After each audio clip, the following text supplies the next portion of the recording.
أعوذ بالله من الشيطان الرجيم بسم الله الرحمن الرحيم ومكروا مكرا كبارا وقالوا لا تذرن آلهتكم ولا تذرن ودا ولا سواعا ولا يغوث ويعوق ونسرا وقد أضلوا كثيرا ولا تزد الظالمين إلا ضلالا. صدق الله العظيم.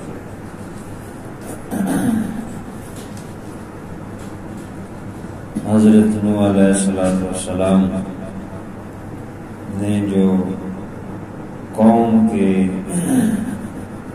ناروا اور ان کے ساتھ جو غلط سلوک کیا اس پر صبر کیا اور ان کو ایک اللہ کی طرف بلاتے رہے کہ تم کفر شرک سے بچ جاؤ اور اللہ تعالیٰ کے ہی سامنے جھکو،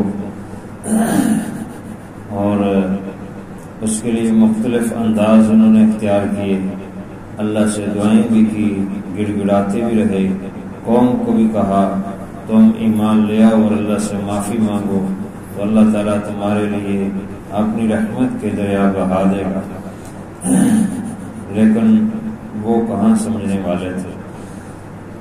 تو حضرت نوح علیہ السلام نے اللہ سے دعا کی کہ اللہ انہوں نے میری نافرمانی کی ہے اور یہ خسارے کا گھاٹے کا سودا کر رہے ہیں، ان کی مال و دولت و اولاد ان کے کام نہیں آئیں گے سوائے خسارے کا۔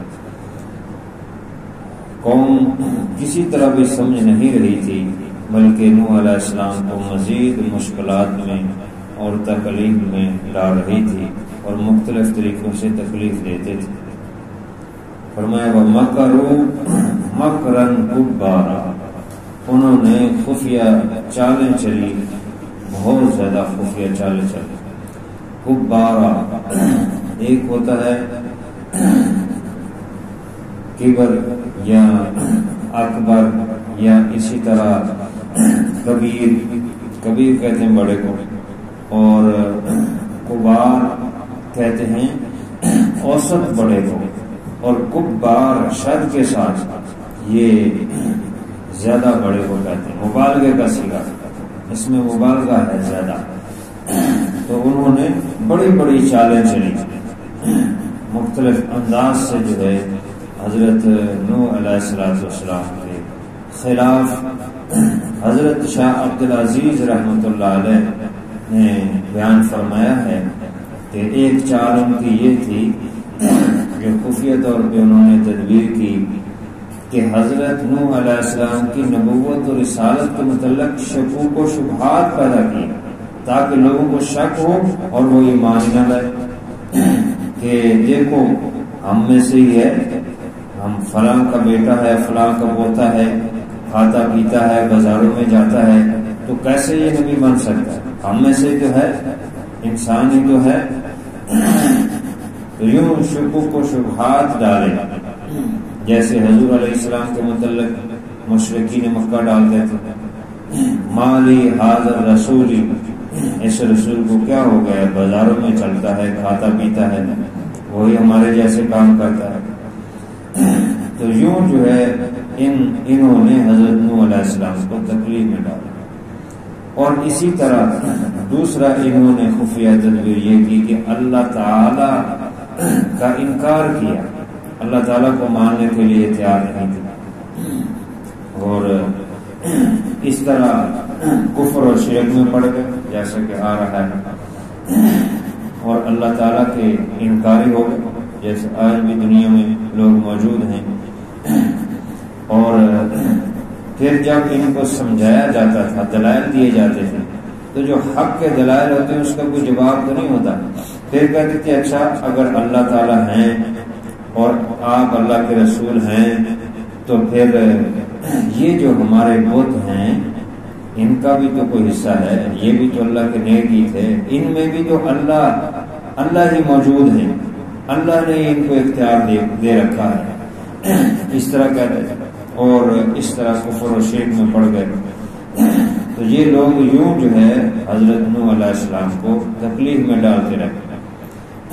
ظاہر ہے جب ان کی دعوت پر کوئی لبیک نہیں کہے گا اور مختلف طریقوں سے شکوک و شبہات پیدا کرے گا تو تکلیف تو ہوتی ہے. جو اخلاص کے ساتھ محنت کے ساتھ دن رات ہر طرح سمجھانے سلجھانے کی کوشش کرے لیکن حضرت نوح علیہ السلام اس پر بھی صبر کرتے رہے اور ان کو دعوت دیتے رہے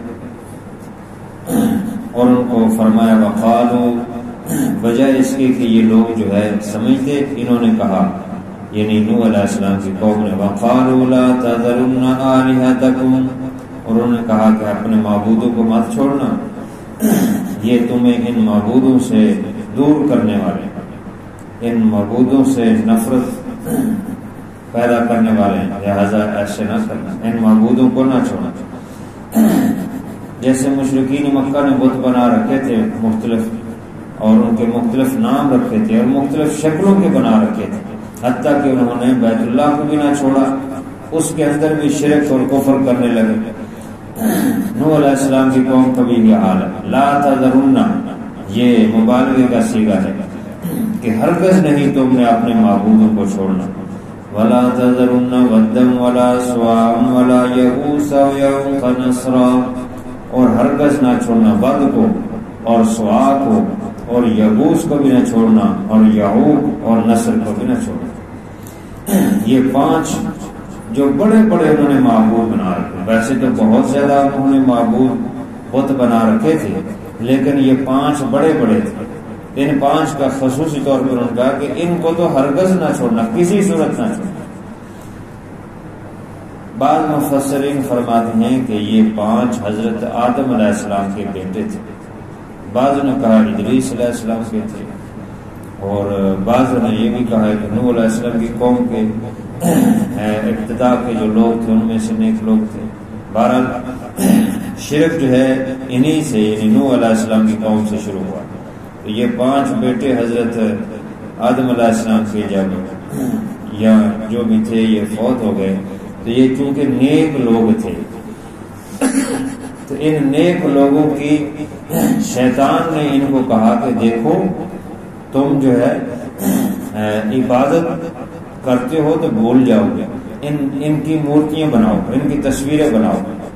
اور انہوں نے ان کی تصویریں بنائی اور ان کو کہا کہ تم اپنے عبادت خانے میں رکھو تاکہ تمہیں عبادت یاد رہے. تم عبادت کرتے وقت ان کو دیکھ کر اسی طرح نیک کام کرو. اور پھر آنے والی نسل نے یہی سمجھا کہ یہ جو بت بنا رکھے ہیں یہ ہمارے معبود ہیں انہیں کو سجدہ شروع کر دیا. اس طرح ان سے شرک شروع ہو گیا. ود جو ہے یہ مودت سے ہے محبت. یہ انہوں نے مرد کی شکل میں جو ہے ایک بت بنا رکھا تھا بڑے مرد کی شکل میں اور یہ کہتے تھے کہ یہ محبت دینے والا ہے لہذا اس کو پوجتے تھے. اس کو حسین و جمیل اور خوبصورت بنا رکھا تھا مرد کی شکل میں. سوان یہ عورت کی شکل خوبصورت عورت کی شکل میں ایک بت بنا رکھا تھا اور یہ سمجھتے تھے کہ جیسے عورت جو ہے وہ گھر میں کھانا داری اور گھر کے امور کرتی ہیں تو ایسے ہی یہ بت ہماری کائنات کا نظام چلاتا ہے ہمارے اس دنیا کے نظام چلاتا ہے. تو وہ انہوں نے عورت کے نام پہ ایک شکل بنا رکھی تھی. اسی طرح یغوث غوث سے ہے. غوث کا معنی ہوتا ہے فریاد رس. تو یہ گھوڑے کی شکل میں ایک بت بنا رکھا تھا اور کیونکہ گھوڑا بہت تیز ہوتا ہے اور جنگوں میں کام ہوتا ہے اور تیزی سے پہنچ جاتا ہے تو یہ سمجھتے تھے کہ یہ بت ہماری فریاد کو تیزی سے پہنچتا ہے ہماری جلدی فریاد پوری کرتا ہے اس لیے گھوڑے کے شکل میں اس کو بنا رکھا تھا اور اس کی پوجا کرتے تھے. یہ سمجھتے تھے کہ یہ ہماری جیسے آج بھی لوگ جو ہے وہ غوث اعظم کے نام سے پکارتے ہیں حالانکہ غوث جو ہے وہ اللہ یعنی فریاد رس اللہ ہے. فریاد پوری کرنے والا اللہ ہے کسی کی فریاد کو پہنچنے والا اللہ ہے. لیکن انسانوں کو جو ہے غوث اعظم کہنا شروع کر دیا صرف غوث نہیں غوث اعظم تو یہ درست نہیں ہے. یہ شرکیہ جملے ہیں. وَيَعُوقَ یعوق اوق سے ہے اور یہ بھی انہوں نے ایک بت بنا رکھا تھا جس کو شیر کی شکل دے رکھی تھی، شیر کے نام سے. اور اوق کا معنی ہوتا ہے کسی کی مدد اور مشکل حل کرنے والا. تو شیر کی شکل اس لیے بنایا کہ شیر جو ہے وہ طاقتور لوگ سمجھتے ہیں کہ یہ داڑ کر حملہ کر لیتا ہے، تو یہ سمجھتے ہیں کہ یہ شیر ہمارے یہ جو بت ہے یہ ہمارے دشمنوں کے خلاف ہماری مدد کرتا ہے. جیسے آج بھی لوگ کہتے ہیں شیر اس لیے بنا رکھا ہے کہ حضرت علی کے متعلق بھی یہ لوگ بات کہتے ہیں شیر خدا مشکل کشا یا علی مدد، اس طرح کہتے ہیں. تو ان لوگوں نے بھی شیر کی تصویر بنا رکھی تھی اور بت بنا رکھا تھا یعنی، اور اس کو سجدہ کرتے تھے. وہ نصر جو ہے گیند کو کہتے ہیں، اور گیند کی چونکہ نظر بہت تیز ہوتی ہے اور دور سے بہت بلندی سے وہ دیکھ لیتی ہے، تو بلکہ بعض لوگ جو ہے گیند کے انڈے سے مختلف طریقوں کے ساتھ جو ہے اس سے سرما تیار کرتے ہیں کہ اس سے نظر بہت تیز ہوتی ہے. اس تیار کردہ سرما اس میں سرما ڈال بارہ مختلف طریقوں سے، تو یہ اس کی نظر بہت تیز. یہ سمجھتے تھے کہ جس طرح یہ شکار کو اور اپنی کھانے کو دور سے دیکھ لیتی ہے، ایسے ہی یہ بت ہمارے دور سے ہمارے تمام کاموں کو دیکھتا ہے اور ہماری مدد کرتا ہے. اس طرح انہوں نے یہ 5 بت بنا رکھے تھے مختلف چیزوں کے. جیسے ہندوؤں نے دیو اور دیتیاں بنائے رکھے تھے، یعنی مختلف جو ہے، اور بلکہ اسی طرح یہ شیر وغیرہ گد کی یہ بھی ہندوؤں نے بھی ایسے بت بنا رکھے، اور بلکہ ہیں آج بھی ہیں انڈیا میں موجود ہیں. تو اس طرح یہ ان کے حال بھی یہی تھا. تو یہ شرک کرتے تھے، کفر کرتے تھے، ان کے سامنے جھکتے تھے. تو جب حضرت نوح علیہ السلام نے ان کو دعوت دی کہ کفر شرک سے بچ جاؤ، تو ان کے جو وڈیرے تھے، سردار تھے، وہ کہنے لگے کہ خبردار، اپنے معبودوں سے دور نہ ہونا، یہی تمہاری مدد کرنے والے ہیں، ان سے پیچھے نہ ہونا. وقد اضلوا كثيرا، فرمایا کہ تحقیق یہ بہت سارے وہ لوگوں کو گمراہ کرتے ہیں. انہوں نے بہت سارے لوگوں کو گمراہ کیا، یعنی خود بھی گمراہ ہے اور دوسروں کو بھی گمراہ کرتے ہیں. خود بھی جہنم کا ایندھن بن رہے ہیں اور دوسروں کو بھی بنا رہے ہیں. کفر آج بھی کفر ہمیشہ سے جو ہے یہ حال ہے کہ وہ کوشش کرتے ہیں کہ کسی نہ کسی طرح یہ کافر بن جائے. بلکہ قرآن پاک نے واضح اعلان کیا ہے وَلَن تَرْضَىٰ عَنكَ الْيَهُودُ وَلَا النَّصَارَىٰ حَتَّىٰ تَتَّبِعَ مِلَّتَهُمْ.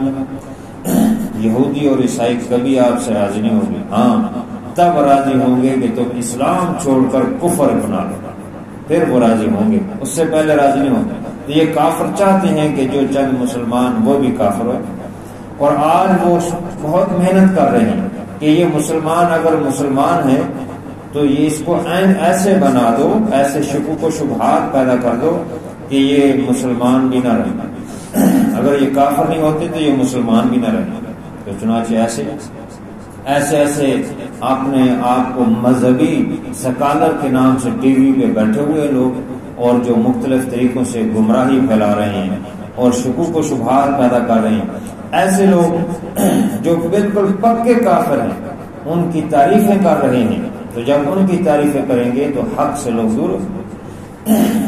جیسے یہ غامدی ہے، ٹی وی میں بیٹھ کے کہتا ہے مرزا صاحب ایک اچھا انسان تھا. وہ اچھا انسان کہاں ہے؟ اچھا انسان ایسے ہوتا ہے اس کے اندر کیا کیا خرابیاں اور بیماریاں اور گند نہیں تھا اس کے اندر. تو اس طرح یہ لوگ بیٹھے ہوئے ہیں جو اپنے آپ کو مذہبی اسکالر اور روشن خیال کہتے ہیں اور لوگ ان کو سنتے ہیں اور اس طرح شکوک و شبہات پیدا کرنے کی کوشش کرتے ہیں اور احادیث کے انکار کر دیتے ہیں. یہ فلاں حدیث اس میں تو جو ہے وہ ٹکراؤ نظر آ رہا، لہذا اس کو چھوڑ دو. حالانکہ ان کی سوچ و فکر میں ٹکراؤ ہے، قرآن و حدیث میں کوئی ٹکراؤ نہیں. تو ایسے ہی یہ لوگوں نے بھی، نوح علیہ السلام قوم نے بھی خود بھی گمراہ تھے اور دوسروں کو بھی گمراہ کیا. وَلَا تَزِدِ الظَّالِمِينَ إِلَّا ضَلَالًا. نوح علیہ السلام نے اللہ تعالیٰ سے درخواست کی کہ اللہ یہ کسی صورت ماننے والے نہیں ہیں، بہت زور لگا لیا، بہت عمر گزار لی، لیکن کسی طرح یہ نہیں مانتے، لہذا ان ظالموں کو گمراہی کے سوا کچھ نہ دے۔ اب یہ گمراہ اتنے ہو چکے کہ نسل در نسل گمراہ ہے۔ حضرت نوح علیہ السلام کی لمبی عمر تھی، اللہ تعالیٰ نے عطا کی، اور نسل در نسل گزر گئی، لیکن وہ ماننے کے لیے تیار نہیں۔ تو آخر کار پھر نوح علیہ السلام نے اللہ سے دعا کی کہ اللہ ان کو مزید گمراہ کر، مزید ان کے لیے جو ہے تباہی اور بربادی کا سامان پیدا کر، جب یہ نہیں مان رہے۔ اللہ تعالیٰ سمجھ اور عمل کی توفیق عطا فرمائے۔ الحمدللہ رب العالمین ولا عقبۃ للمتقین والصلاة والسلام علی سید الرسل وخاتم الانبیاء والمرسلین۔ ربنا آتنا فی الدنیا حسنۃ وفی الآخرۃ حسنۃ وقنا عذاب النار۔ ربنا هب لنا من ازواجنا وذرياتنا قرة اعین واجعلنا للمتقین اماما۔